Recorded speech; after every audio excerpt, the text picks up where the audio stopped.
నమస్తే, this is శౌర్య. మోదీ బంగారం గురించి చెప్పిన తరువాత ప్రజల్లో ఎలాంటి మార్పు వచ్చింది? ముఖ్యంగా స్త్రీలలో ఎలాంటి చర్చ జరుగుతోంది? ఎకనామికల్‌గా అసలు ఎలాంటి పెద్ద యూటర్న్ తీసుకుంది అనేది మనం గమనిస్తూ ఉన్నాము. అయితే ముఖ్యంగాను బంగారం అని అనంగానే మాత్రం కొంచెం యాంటీ ఇదిగా అనిపిస్తుంది. సో, ఇప్పుడు కొత్తగాను వాళ్ళందరినీ గూడా మళ్ళా పాజిటివ్‌గా మార్చడానికి ఒక కొత్త కాన్సెప్ట్‌ని తీసుకొచ్చారు.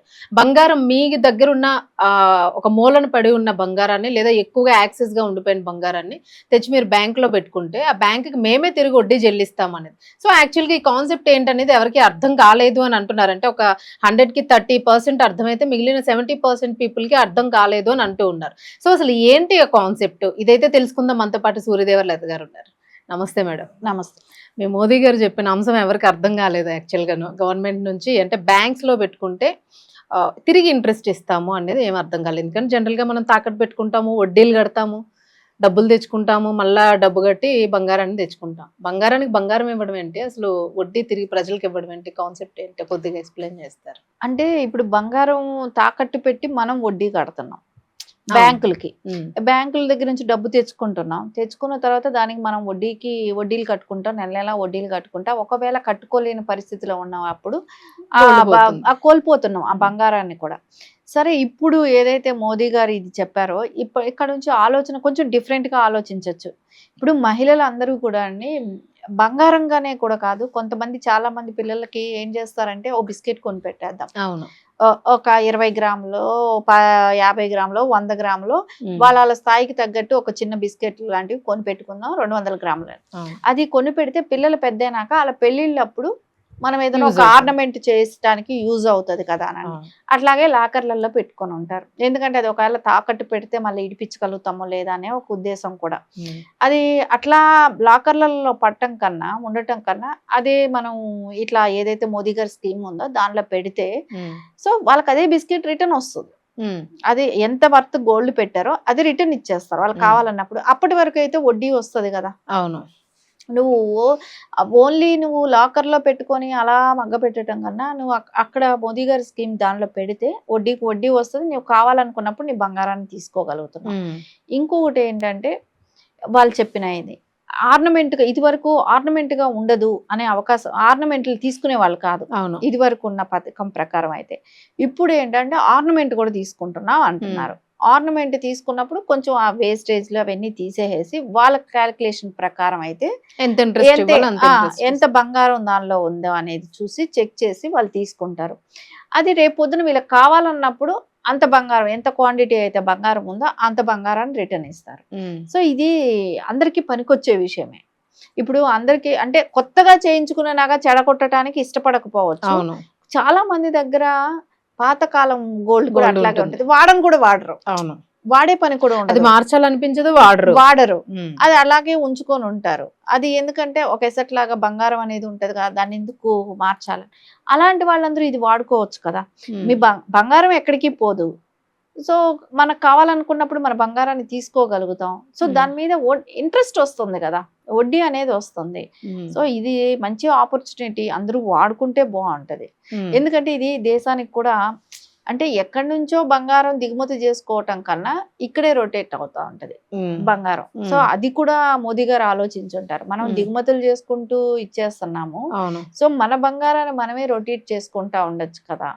సో దీని మూలాన ఏదైతే చెప్పారో పొదుపు కింద ఇది వర్తిస్తుంది. ఇది చాలా బాగా రేపు పొద్దున మన దేశ భవిష్యత్తుకు కూడా బాగుంటది.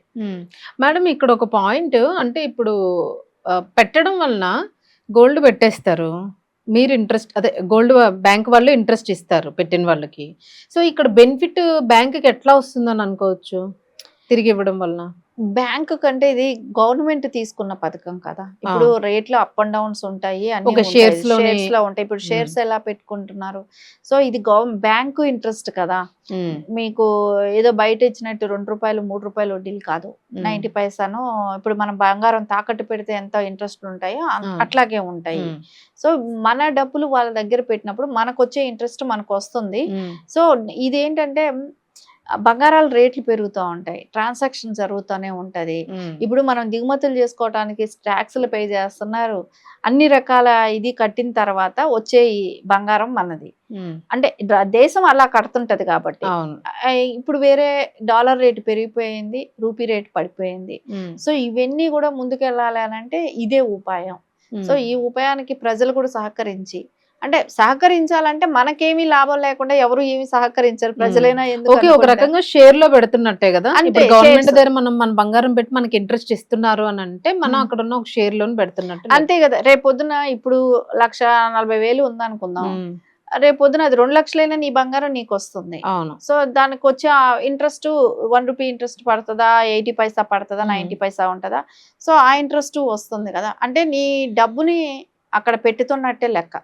సో బంగారం క్వాంటిటీ ఏంటంటే 200 గ్రాములు పెట్టారు, ఇంకా 200 గ్రాములకి వర్త్ నీకు వచ్చేస్తుంది నెక్స్ట్ కూడా.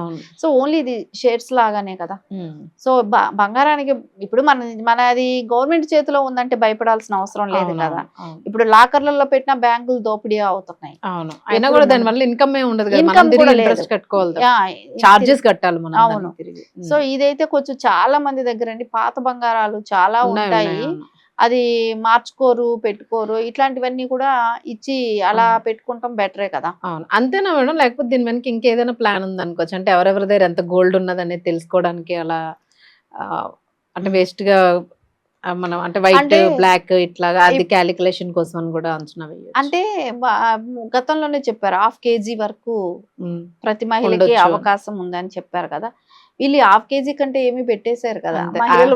మహిళలు కూడా చాలా హుషారుగా ఉంటారు, అంత బంగారం పెట్టేసి ఏం వేసుకొని తిరుగుదామని చూసుకుంటారు కదా. ఎంత ఉందంటే లెక్క ప్రకారం ఎంత తీయాలి అంతే తీస్తారు, ఇదే మాదే అంటారు. సో ఎవరు అంత లెక్కల్లో చెప్పలేనంత బంగారం అయితే తీసుకెళ్లి ఎవరు పెట్టరండి. ఎందుకంటే వాళ్ళు జాగ్రత్తగానే లెక్కలు, అంటే ప్రతిదానికి ఒక లెక్క ఉంటది కాబట్టి రేపు పొద్దున వాళ్ళకి చూపెట్టాల్సి ఉంటది. సో పాత బంగారం కింద ఇవన్నీ చెప్తారు, అంటే వాళ్ళ మదర్ ఇస్తారు పెరుగుతుంది, వాళ్ళ అమ్మమ్మ ఇచ్చి ఉంటది పెరుగుతుంది, నాయనమ్మ ఇచ్చి ఉంటదా పెరుగుతుంది, ఇట్లా తరతరాలుగా చెప్తారు కదా. సో అంత పర్టికులర్ గా అయితే మహిళల మీదకైతే రారండి, ఎందుకంటే అది రేపు పొద్దున వాళ్ళ పార్టీకే డ్యామేజ్ అవుతుంది కాబట్టి, ఏ పార్టీ అయినా కూడా. సో మహిళల మీదకి అంత లెక్కలు ఇంత ఇదిగా వెళ్ళరు, మహిళలు కూడా అంత పెట్టరు, అది ఓపెన్ గా మాట్లాడారు, ఓపెన్ సీక్రెట్. మహిళలు ఒప్పుకోరు దాన్ని. మహిళలు అంటే మొత్తం బంగారం తీసుకెళ్లి పెట్టాలని అయితే ఎవరు ఎంత ఆశ చూపించినా కూడా అంత ఈజీగా పెట్టరు. ఎందుకంటే అది నిత్యం మన లైఫ్ లో అది ఒక పార్ట్ కదా బంగారం. ఇప్పుడు మనకు భోజనం ఎట్లా ఇంపార్టెంట్, బంగారం కూడా అంతే ఆలోచిస్తారు. అయ్యో బంగారం పెట్టకపోతే అసలు పెళ్ళే అయిపోతూ ఉంటుంది మేడం. అంటే అది మనం కట్నం కిందకని కాదు కానీ ఆ ఉన్న కమిట్మెంట్ అనేది మిస్ అయిపోతూ ఉంటుంది. అంటే కమిట్మెంట్ లిమిటెడ్ బంగారమైన రోజు ఒంటి ధరించాలనేది అయితే మనకు ఒక సాంప్రదాయంగా ఎప్పటి నుంచో వస్తున్నది కాబట్టి అది ఖచ్చితంగా వాళ్ళకి కావాల్సింది ఉంచుకొని ఎక్సెస్ ఉంటే పెడతారు కదా.